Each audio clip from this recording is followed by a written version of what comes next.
নমস্কার বন্ধুরা, আমাদের চ্যানেলে স্বাগতম। ডিএ নিয়ে আরেকটি গুরুত্বপূর্ণ আপডেট। তো বন্ধুরা, ডিএ সংক্রান্ত গুরুত্বপূর্ণ আপডেটটি আলোচনা করার আগে বলে রাখি, যে সকল বন্ধুরা আমাদের চ্যানেলে নতুন, আমাদের চ্যানেলটির পাশে সাবস্ক্রাইব বাটন, সাবস্ক্রাইব করার পর পাশের যে বেল আইকন সেটিও প্রেস করবেন। লেটেস্ট ভিডিও আপডেটগুলি সবার আগে পেয়ে যাবেন। তো বন্ধুরা, আমরা সকলে জানি পশ্চিমবঙ্গের সরকারি কর্মীরা কেন্দ্রীয় হারে ডিএর দাবিতে তারা শহীদ মিনার চত্বরে আন্দোলন চালিয়ে যাচ্ছেন এবং সেখানে সংগ্রামী যৌথ মঞ্চের আহ্বায়ক ভাস্কর ঘোষ মহাশয় সহ অন্যান্য সরকারি কর্মীরা গুরুত্বপূর্ণ বক্তব্য দিচ্ছেন নবান্নের উদ্দেশ্যে এবং তারই প্রতিক্রিয়া মুখ্যমন্ত্রী দিচ্ছেন। তো এই সমস্ত ফুটেজ আমরা দেখে নেব এই ভিডিওর মাধ্যমে। চলেছে যখন 2018-এর পর থেকে 19-এর যে আন্দোলন, যেখান থেকে আত্মপ্রকাশ এই সংগঠনের, দূরত্ব একটা বড় সমস্যা। তা সত্ত্বেও সবকিছুকে এখানকার শিক্ষক শিক্ষিকা যারা কলকাতায় বসে থেকে সেই 14 দিনের অনশন আন্দোলনের ইতিহাসের সাক্ষী হয়েছেন, তাদেরকে তো নমস্কার জানাতেই হয়। এবং সত্যি ভালো লাগছে বা গর্বের বিষয়, যেখানে শিক্ষক শিক্ষিকা যারা বসে আছেন তাদের সামনে দাঁড়িয়ে বলবার একটা সুযোগ পাওয়া গেছে, মানে পেয়েছে। এর জন্য আমরা মূলত যেটা চাই, মানে এটা অনেকের মনে হতে পারে যে সংগঠনটা কি চাইছে। আমরা চাই শিক্ষার উন্নতি হয়, তাহলে শিক্ষার্থীদের উন্নতির প্রয়োজন। শিক্ষার্থীদের উন্নতি যদি করতে হয়, তাহলে যারা শিক্ষকতা করছি আমরা, তাদেরও যে সমস্ত সমস্যাগুলো আছে সেই সমস্যাগুলো স্থায়ী সমাধান দরকার। আমরা দেখলাম যে দীর্ঘ বহু বছর ধরে আমাদের পশ্চিমবঙ্গে প্রাথমিক শিক্ষা যেভাবে অবহেলিত হয়েছে,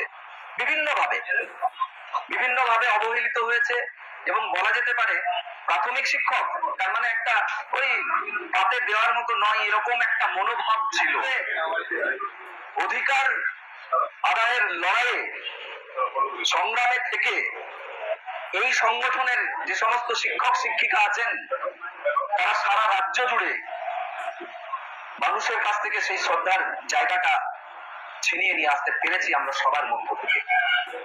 কারণ আজকে উক্তা বা অস্থির সংগঠনের নামটা মহল বলে আমরা যাদেরকে জানতাম তাদের সকলকেই, আপনি এসডিও অফিসে যান, বিডিও অফিসে যান, কারণ এরকম অফিসের নাম বলে করবোটা কি, আপনি নবান্নেতেও যদি যেতে পারেন, শুনবেন ওখানে উস্তি শুনলেই তারা কিছু একটা ভাবতে শুরু করেছে। সংগঠন এটা করে দেখাতে পেরেছে। ছাত্রছাত্রীদের উন্নতির সাথে সাথে শিক্ষার উন্নতির প্রয়োজন। আমরা যখন এই আন্দোলন করে বিভিন্ন দাবি দাওয়াগুলো আদায় করার চেষ্টা করছি, মানে এই একটা সংগঠন, আমরা একমাত্র যেটা চাই সেটা হচ্ছে যে সমস্যা আছে সেটাকে দ্রুত মেটাতে হবে।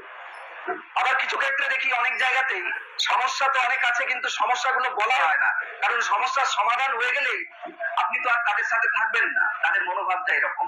আমরা এটা ভাবিনি, কারণ এত সমস্যা আছে, এত সমস্যার সৃষ্টি হয়েছে যে একটা একটা করে সেগুলো সমাধান হওয়া দরকার। ঠিক সেই সমস্যা সমাধানের লক্ষ্যে আমাদের, আপনারা জানেন যে শিক্ষক এবং তাদের পরিবারকে সুরক্ষা দেওয়ার ক্ষেত্রে আমরা একটা অভয় বলে একটা হেলথ ইন্স্যুরেন্স চালু করেছি। মোটামুটি এটা একটা ইতিহাসের স্থান নিয়ে নিয়েছে। আগামী দিন বলবে যে ওটা কি ছিল আমরা করেছি, আমি সেই জায়গায় পরে আসবো। তার আগে আসি আপনাদের কাছে কয়েকটা বিষয় নিয়ে। দেখুন, শিক্ষা ব্যবস্থাটাকে যদি টিকিয়ে রাখতে হয়, তাহলে আমাদেরকে একত্রিত হতে হবে। একত্রিত হওয়ার জন্য কোন রাজনৈতিক দল করতে হবে এটা আমরা বিশ্বাস করি না। আর আমরা বিশ্বাস করি না বলেই আমরা সদর্পে এটা বলতে পারি যে আপনি যে কোনো দলেই করুন না কেন, আমাদের এই সংগঠনে আপনাকে স্বাগত। যদি আপনার তো বন্ধুরা, ভিডিওটি এই পর্যন্তই। কেমন লাগলো কমেন্ট করবেন, লাইক করতে ভুলবেন না এবং পরবর্তী ডিএ সংক্রান্ত আপডেট পাওয়ার জন্য আমাদের চ্যানেলটিকে সাবস্ক্রাইব করে রাখবেন। থ্যাংক ইউ বন্ধুরা ভিডিওটি দেখার জন্য।